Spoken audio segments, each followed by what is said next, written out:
जय हिंद, वंदे मातरम। भाइयों बहनों, स्वागत है आपका हमारे ब्रेकिंग न्यूज में। आपको बता दें, आज की बहुत ही बड़ी खबर आपके लिए निकल कर आ रही है। जी हां, प्रधानमंत्री नरेंद्र मोदी ने अपने जन्मदिन के मौके पर एक बहुत ही बड़ा फैसला लेने का ऐलान यहां पर कर दिया है। आपको बता दें, प्रधानमंत्री जी द्वारा लिया गया ये फैसला देश के लिए अब तक का सबसे बड़ा तहलका मचा देने वाला फैसला साबित होने वाला है। जैसा कि आपको याद होगा कि जब प्रधानमंत्री ने नोटबंदी की घोषणा करके पूरे देश को आश्चर्यचकित कर दिया था और जमाखोर लोगों के पैरों तले से जमीन खिसका दी थी, उससे भी भयंकर फैसला एक बार फिर से मोदी जी लेने वाले हैं, जो कि गरीब और मजदूर लोगों को रातों रात करोड़पति बना देगा और साथ ही साथ इस देश के सभी बेईमान और भ्रष्ट लोग जो कि अपना काम ईमानदारी से नहीं करते, उन सबको रातों रात जेल में डाल दिया जाएगा। तो क्या है ये फैसला? इसके लिए दोस्तों वीडियो को पूरा देखिएगा, क्योंकि वीडियो में हम किसी भी वक्त कहीं भी इस फैसले का खुलासा कर सकते हैं। तो आइए इससे पहले नजर डाल लेते हैं आज की बड़ी खबरों पर, जो है आपके लिए जानना बहुत ही जरूरी। सबसे पहली बड़ी खबर की बात कर लें तो एसबीआई ग्राहकों के लिए बड़ी खबर, अब आसान नहीं होगा एटीएम से पैसा निकालना। जी हां, आपको बता दें, स्टेट बैंक ऑफ इंडिया ने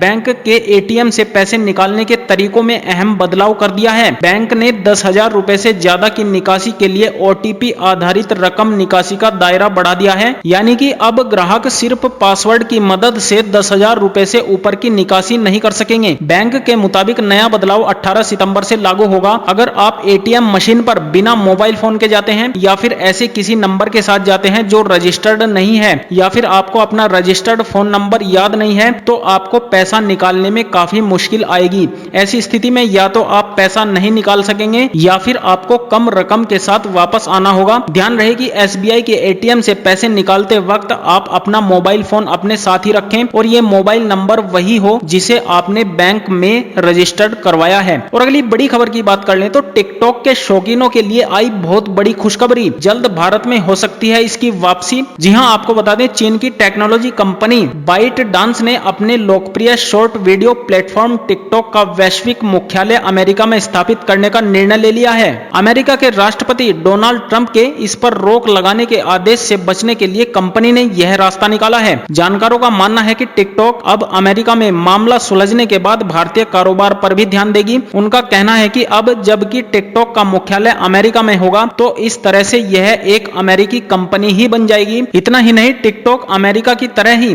भारत में भी किसी टेक्नोलॉजी कंपनी के साथ साझेदारी कर सकती है। जानकारों का मानना है कि सरकार की मुख्य चिंता यूजर्स की जानकारी से संबंधित है। टिकटॉक भारतीय यूजर्स की जानकारी भारत में ही रखने के लिए ओरेकल या अन्य किसी भारतीय कंपनी की सेवा ले सकती है। भारत में टिकटॉक के 20 करोड़ से अधिक यूजर्स हैं और कंपनी ने अभी तक भारत में अपना कारोबार बंद नहीं किया है। और अगली बड़ी खबर की बात कर लें तो किसान भाइयों बहनों के लिए आई बहुत ही बड़ी खुशखबरी, उपकरणों पर मिलेगी 80% की सब्सिडी, ऐसे उठाया जा सकता है फायदा। जी हां, आपको बता दें, देश के किसानों के लिए एक अच्छी खबर है। हमारे किसान भाई बहनों को खेती करने में किसी तरह की परेशानी ना हो, इसके लिए भारत सरकार ने स्माम किसान योजना को लॉन्च किया है। इस योजना में भारत सरकार किसानों की खेती करने के लिए औजार खरीदने में सहायता करेगी। औजारों या संबंधित उपकरण की कीमत में 80% तक की सब्सिडी दे सकती है। केंद्र ने कृषि क्षेत्र में मशीनीकरण को बढ़ावा देने के लिए ये योजना तैयार की है। इस योजना के तहत राज्यों को 553 करोड़ रुपए जारी किए जाएंगे। इस योजना का लाभ उठाने के लिए आप आधिकारिक वेबसाइट agrimachinery.nic.in पर जाकर मदद ले सकते हैं। इस वेबसाइट का लिंक आपको हमारे डिस्क्रिप्शन में भी मिल जाएगा। और अगली बड़ी खबर की बात कर लें तो कोरोना पर अच्छी खबर, भारत में नवंबर तक उपलब्ध हो सकती है रूस की ये वैक्सीन। जी हां, आपको बता दें, कोरोना के लगातार बढ़ते मामलों के बीच एक राहत भरी खबर मिली है। रूस के RDIF ने भारत की डॉक्टर रेड्डीज लैब के साथ एक खास करार किया है। करार के तहत रूस द्वारा डेवलप की जा रही कोरोना वैक्सीन के भारत में ट्रायल और डिस्ट्रीब्यूशन का कार्य डॉक्टर रेड्डीज लैब करेगी। कंपनी के मुताबिक फिलहाल इसे भारत में जरूरी मंजूरी मिलना बाकी है। कुछ मीडिया रिपोर्ट्स में वैक्सीन के नवंबर और दिसंबर में भारत में उपलब्ध होने का अनुमान दिया जा रहा है। इकोनॉमिक टाइम्स की रिपोर्ट के मुताबिक RDIF के वरिष्ठ अधिकारी ने उम्मीद जताई है कि अगर सभी बातें योजना के अनुसार रहेंगी तो भारत में इसी साल नवंबर तक वैक्सीन उपलब्ध हो जाएगी। और अगली बड़ी खबर की बात कर लें तो आम आदमी की और बड़ी टेंशन, सब्जियों के बाद अब महंगी हुई दालें, कीमत 100 रुपए के पार पहुंची। जी हां, आपको बता दें, देश में महंगाई का असर सब्जियों के बाद अब दालों पर भी पड़ने लगा है। हाल के कुछ दिनों में दाल की कीमतों में भी उछाल देखने को मिल रहा है। दालों के भाव लगातार चढ़ रहे हैं। हालांकि राशन की दूसरी चीजों के दामों में कोई खास परिवर्तन देखने को नहीं मिल रहा है। इसके मुताबिक मुताबिक दालों की कीमत बढ़ती ही जा रही है। पिछले साल सितंबर महीने की तुलना में इस साल दाल की कीमतों में 20 से 30% उछाल आए। देश में त्योहारी सीजन की शुरुआत के साथ ही दाल की कीमतों में उछाल पर खाद्य एवं उपभोक्ता मामलों के मंत्रालय ने प्रतिक्रिया दी है। मंत्रालय का कहना है कि सरकार स्थिति पर नजर बनाए हुए है। सभी प्रकार के दालों की कीमतों की रोज मॉनिटरिंग की जा रही है। फिलहाल दाल की कीमतें पूरी तरह से नियंत्रित हैं। और अगली बड़ी खबर की बात कर लें तो बैंक खाते में है 1500 रुपए तो मिल जाएगा होम लोन। जानिए कैसे मिलेगा इसका फायदा। जी हां, आपको बता दें आईसीआईसीआई होम फाइनेंस ने बुधवार को कुशल पेशेवरों के लिए एक माइक्रो लोन योजना जिसका नाम है अपना घर ड्रीम्स शुरू की है। जो लोग इनफॉर्मल सेक्टर में काम कर रहे हैं वे घर खरीदने के लिए 2 लाख रुपए से 50 लाख रुपए तक का होम लोन ले सकते हैं। कंपनी का कहना है कि हम इनफॉर्मल सेक्टर में काम करने वाले लोगों का घर खरीदने का सपना पूरा करना चाहते हैं। अपना घर ड्रीम्स स्कीम के तहत लोन हासिल करने के लिए कस्टमर्स के बैंक में मिनिमम 1500 रुपए का बैलेंस होना चाहिए। इसके आधार पर 5 लाख रुपए तक के लोन के लिए आवेदन किया जा सकता है। 5 लाख रुपए से बड़ा लोन लेने के लिए बैंक अकाउंट में 3000 रुपए का बैलेंस होना जरूरी है। कंपनी ने कहा ग्राहक प्रधानमंत्री आवास योजना के सभी बेनिफिट्स का फायदा उठा सकते हैं जो निम्न आय वर्ग या आर्थिक रूप से कमजोर वर्गों और मध्यम आय समूहों के लिए एक क्रेडिट लिंक्ड सब्सिडी योजना है। और अगली बड़ी खबर की बात कर लें तो अब किराएदार के नाम से लगाना होगा मीटर। मकान मालिक नहीं बेच सकते बिजली। जी हां, आपको बता दें कोई भी मकान मालिक को अपने हिस्से की बिजली किराएदारों को बेचने का अधिकार नहीं है। ऐसा पाए जाने पर बिजली कंपनी उनके खिलाफ कार्रवाई कर सकती है। कंपनी के मुताबिक कोई भी उपभोक्ता बिजली का उपयोग केवल अपने लिए कर सकते हैं। बिजली बेचने के लिए लाइसेंस की आवश्यकता होती है, इसलिए बिना लाइसेंस के यदि कोई मकान मालिक बिजली बेचते हैं तो बिहार विद्युत आयोग उन पर कार्रवाई कर सकती है। दरअसल राज्य में अधिकांश किराएदारों को उनके मकान मालिक सब मीटर लगाकर बिजली देते हैं। उस मीटर का फास्ट होने सहित उससे प्रति यूनिट 10 रुपए तक बिजली शुल्क की वसूली करने के मामले सामने आ रहे हैं। दोनों पक्षों में बिजली बिल को लेकर किसी तरह का विवाद होने पर उसे सुलझाने के लिए कोई ठोस व्यवस्था भी नहीं है। वहीं बिजली कनेक्शन लेने वाले और बिजली कंपनी के बीच किसी भी तरह का विवाद सुलझाने के लिए इस व्यवस्था को किया गया है।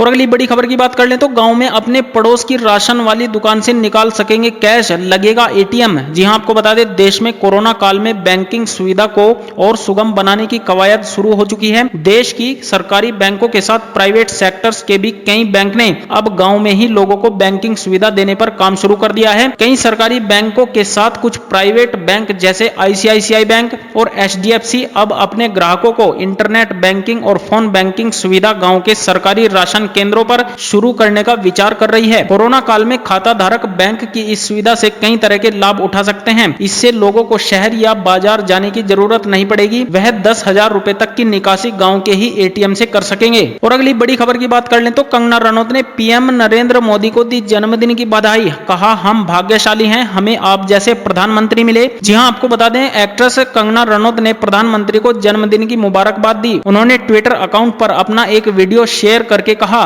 कि हम बहुत भाग्यशाली हैं कि हमें आप जैसे पीएम मिले। वीडियो में कंगना रनौत कहती हैं माननीय प्रधानमंत्री जी, आपको जन्मदिन की बहुत बहुत बधाई। यह देश आपको बहुत सराहता है। मुझे पता है कि कई सारी आवाजें हैं, कई सारे शोर हैं। जितना अनफेयरली आपको ट्रीट किया जाता है, शायद ही किसी को इतनी गंदी बातें कही जाती हों, इतना अपमान किया जाता हो। खासकर किसी प्रधानमंत्री को तो शायद ही कोई इतने अभद्र शब्द और गलत बातें बोलता होगा। कंगना ने आगे कहा मगर आप जानते हैं कि ऐसे बहुत कम लोग हैं। यह सिर्फ एक प्रोपगंडा है जो साधारण भारतीय आपके लिए महसूस करता है। जब मैं देखती हूं तो मुझे नहीं लगता इतना सम्मान, इतनी भक्ति और इतना प्रेम किसी प्रधानमंत्री को इससे पहले मिला होगा। बस मैं इतना ही कहना चाहती हूं कि मैं करोड़ों भारतीय जो सोशल मीडिया पर नहीं हैं, जिनकी आवाजें शायद आप तक नहीं पहुंच पाती हैं, मैं यही कहना चाहती हूं कि मैं सभी आज आपके लिए प्रार्थना कर रहे हैं, आपकी लंबी उम्र के लिए। हम बहुत भाग्यशाली हैं कि हमें आप जैसे प्रधानमंत्री मिले। और अगली बड़ी खबर की बात कर लें तो कंगना रनौत की चेतावनी, मैं क्षत्राणी हूं, सिर कटा सकती हूं, झुका नहीं सकती। जी हां, आपको बता दें बॉलीवुड एक्ट्रेस कंगना रनौत जब से सोशल मीडिया पर आई हैं तब से वह तकरीबन हर बार अपनी प्रतिक्रिया दे रही हैं। एक तरफ जहां उन्होंने महाराष्ट्र सरकार से पंगा ले रखा है, वहीं दूसरी तरफ हाल ही में उन्होंने संसद में जया बच्चन के बयान पर प्रतिक्रिया देकर भूचाल खड़ा कर दिया था।